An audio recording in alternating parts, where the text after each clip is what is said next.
Welcome to Module 4 of Small Group Training. Today we're talking about multiplication. As a church, we embrace growth, and as growth occurs, our small groups are likely to grow and end up being, well, not so small. The ideal maximum in our groups is 12, and so in order to keep facilitating the growth, we need to keep producing new groups. This is what we call multiplication.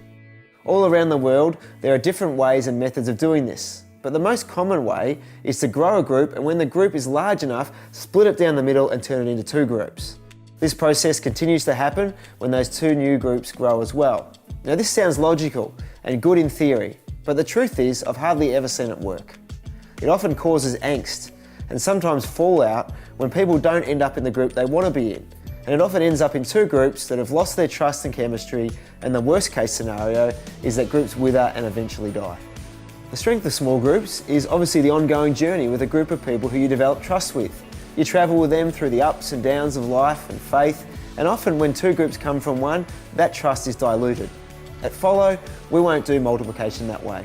Instead, we want to train up assistant leaders with the intention of them going to start and to pioneer a new group when the time for multiplication comes. Now I know what you're probably thinking. I don't have any leaders. And that's a common theme, a common issue.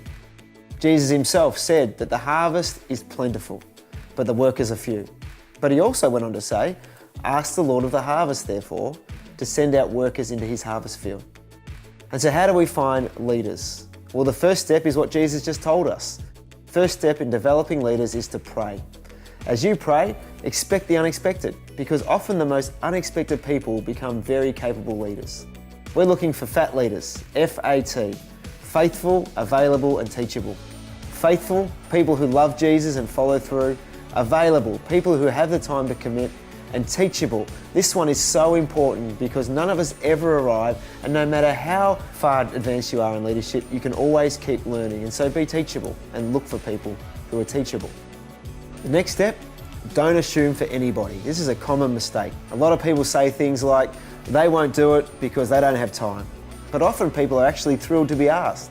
And they may have just been praying about opportunities, and you could be the answer to that prayer. Someone once said that assumption is the mother of all stuff-ups, and I think that is so true. The next thing to remember is it's important to approach people face to face. This is always the most effective way to recruit new leaders. Once you've prayed about it and God has laid someone on your heart, make a time to catch up and do the big ask face to face. Finally, cast vision. Don't just inform them, inspire them. Making disciples is the greatest call in our lives, and helping people to come to know Jesus in greater ways is one of the greatest privileges we can ever have.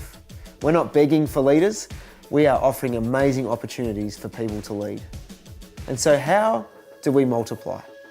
Well, I think it's important to train assistant leaders with the intention of them starting new groups. Training is intentional, and so our second key word in this module is training. Now this sounds like a really big job, but it doesn't need to be. It can be as simple as you modelling leadership and then inviting them to come alongside you. The best way to do this is with a simple 5-step method that I've learned over the journey. And it goes a little bit like this. Step number 1, I do, you watch, and then we talk. And so you might facilitate the Bible study and then ask them to watch and observe how you do it.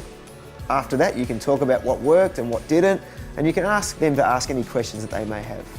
Step number 2, I do, now you help, and then we talk. It's the same process, except now you're including them in it. Tonight you might say, I want you to cover questions in 2 and 3 in our discussion, or cover verses 10 to 15 in the passage, or organise supper, or whatever it may be. Once they've had a go at that, talk about it. Once again, it provides space for questions and answers, and you're now involving them in the process with a small part to play. Step number 3, you do, I help, we talk.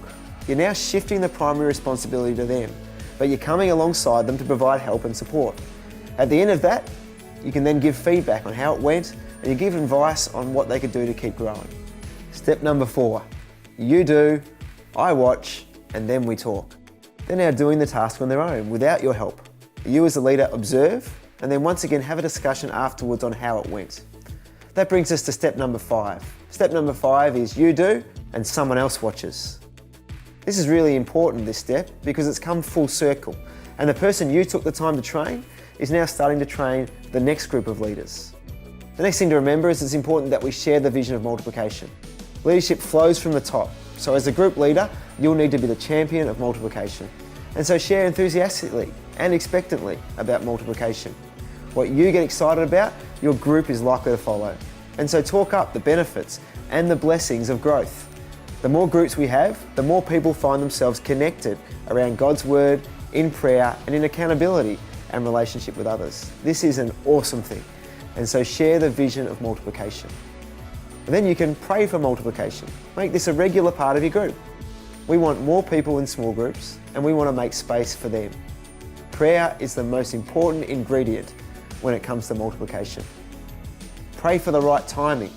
The timing of multiplication is also critical. You want to multiply from momentum. So preparing people for a new group with prayer and communication will be really important. Don't rush multiplication. Plan for it, set a date at least 4 to 6 weeks prior to commencing the new group.